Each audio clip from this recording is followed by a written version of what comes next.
Most worshipful sir, the officers of this lodge, lately chosen, are present and ready to be installed in their respective offices.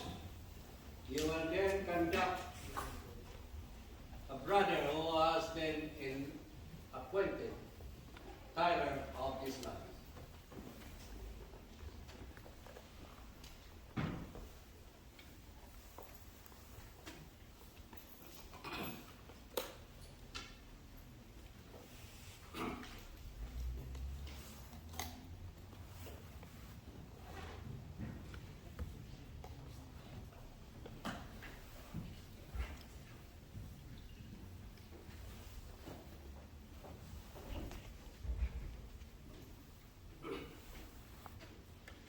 Worshipful sir, I present to you for installation Brother Riley, who has been appointed Tyler of this lodge.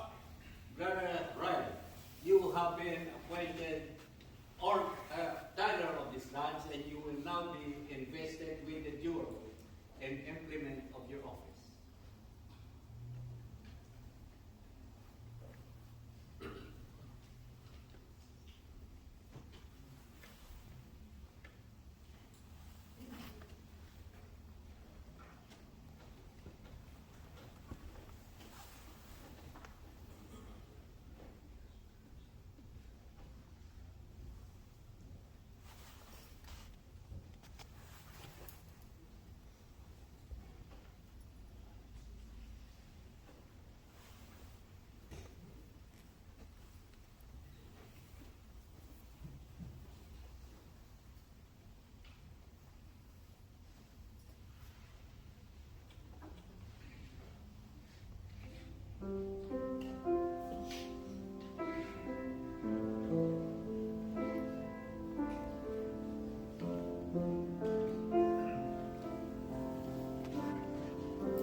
As the sword is placed in the hands of the Tyler to enable him effectually to guard against the approach of commons in eavesdroppers, and suffer not to pass recant, except such as are duly qualified.